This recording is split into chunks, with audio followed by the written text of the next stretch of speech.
السلام عليكم. halkan nagala socoto waa Sugar Sunshine Linguistic Institute. Taariikhdu waa 19 bishii Janaayo 2026.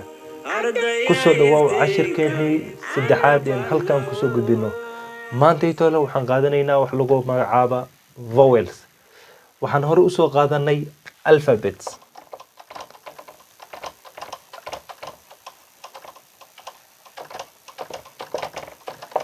alphabets aad hor u soo qaadatay ayaa halkan waxa loo kala qaybiyaa laba nooc.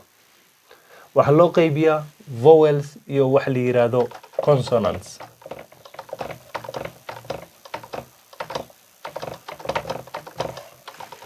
shantan xaraf ee meeyan kaaga muuqata a e i o u waxa lagu magacaabaa vowels.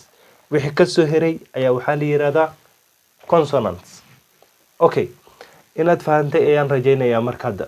vowels ayaan rabaa maanta intol inaan qaadano kadibna consonants ayaan qaadanaynaa.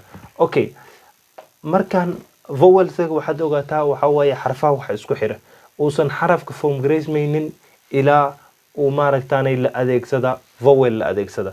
waan u imaan doonaa syllables iyo maaragtaa sound iyo word iyo markaas ayaan ka hadli doonaa. balse haddan waxaan ka doonayaa kali inaad fahantid xarfahan shanta ayna la yiraahdo vowels wixii ka soo hereeyay alphabets ahna la yiraahdo consonants.